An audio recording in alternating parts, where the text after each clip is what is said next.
मालिक के पास हर किसी का खाता है। उस खाते में इंसान का किया हुआ पुण्य और पाप दोनों का हिसाब लिखा जाता है। जब कोई किसी को बद्दुआ देता है तब इंसान के खाते से उसके पुण्य की राशि कम हो जाती है। जब इंसान बुरा काम करता है तब पाप की राशि बढ़ जाती है। विज्ञान भी कहता है कि हर क्रिया के साथ प्रतिक्रिया भी होकर रहती है। जब हम किसी को ठोकर मारते हैं तो ये नहीं भूलना चाहिए कि एक ना एक दिन हमें भी ठोकर खानी पड़ेगी। पाप नहीं होगा तो पुण्य का महत्व इंसान कैसे जानेगा महालसापति? अंधेरा नहीं होगा तो प्रकाश से इंसान कैसे प्रभावित होगा? तिरस्कार, नफरत की दीवारें अगर इंसान की जिंदगी में खड़ी नहीं हुई तो इंसान प्यार का करिश्मा कैसे जानेगा? स्वार्थ के होने के कारण ही निस्वार्थ भावना की कदर की जाती है। इंसान को दुष्टता नहीं करनी चाहिए। ये सीख इंसान को दुष्टों का अंजाम देखकर ही मिलती है महालसापति। तात्या, पाप कभी नहीं छुपता। पापी का पाप हमेशा उसका पीछा करता रहता है। उसी प्रकार जब इंसान चोरी करता है, चोरी किए गए सामान को छिपाता है तात्या, वो ये सोचता है कि उसकी चोरी नहीं पकड़ी जाएगी, लेकिन चोर की चोरी छिपती नहीं, वो सामने आ ही जाती है। ऐसा क्यों होता है बाबा? कुछ तो कारण होगा।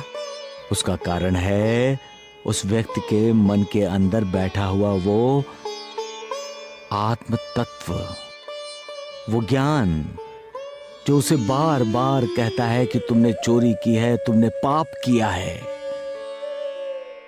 तुम चाहे कितना भी अपने पाप को छुपाओ, जुर्म को छुपाओ, लेकिन कोई है जो तुम्हारे पाप को, तुम्हारे जुर्म को देख रहा है।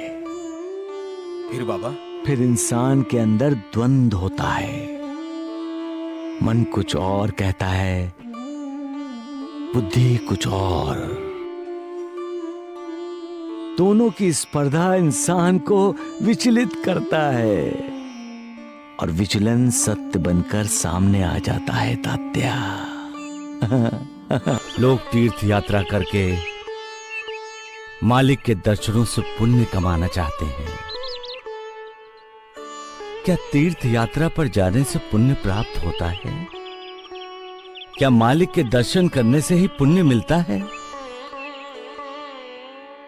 पुण्य तो दुखियारों का दुख दूर करके ही मिलता है। जख्मी लोगों को राहत दिलाने से भी पुण्य मिलता है। जो दूसरों के आंसू पोंछता है उसे मालिक के दर्शन करने की जरूरत भी क्या है? खुद मालिक उसके दर्शन के लिए बेताब रहता है। भूखे प्यासे की भूख प्यास मिटाना मालिक की भक्ति करने जैसा ही तो है, क्योंकि जो दूसरों की भूख प्यास मिटाता है उसी में ही दूसरों को मालिक के दर्शन होते हैं। भटके हुए को राह पर लाना मालिक की पूजा करने जैसा ही है। जो दूसरों की मदद करता है उसकी मदद मालिक खुद करता है, और जो दूसरों की मदद नहीं करता, किसी के जख्म पर मरहम नहीं लगाता, दुखियारों के आंसू नहीं पोंछता, भूखे प्यासे को रोटी पानी नहीं देता, उसे मालिक के दर्शन करके या तीर्थ यात्रा पर जाकर कोई भी लाभ नहीं होता।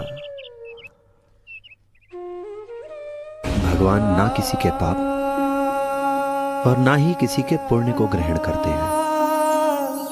लेकिन जो अज्ञानी होते हैं उनके साथ जब अच्छा होता है तो भगवान का शुक्रिया अदा करते हैं, और जब बुरा होता है तो उसी भगवान को दोष भी देते हैं।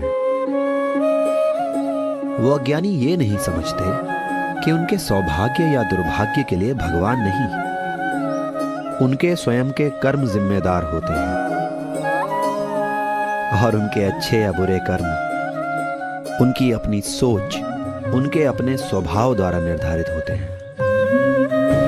उसे मेरे पास लाने के लिए किसने कहा था? मैं उसकी सूरत भी नहीं देखना चाहता हूँ। परंतु बाबा, वो आपकी शरण में आया है। ना वो मेरी शरण में आया है, ना ही उसे अपने किए हुए पाप का प्रायश्चित है। वो पापी है गणु, पापी है।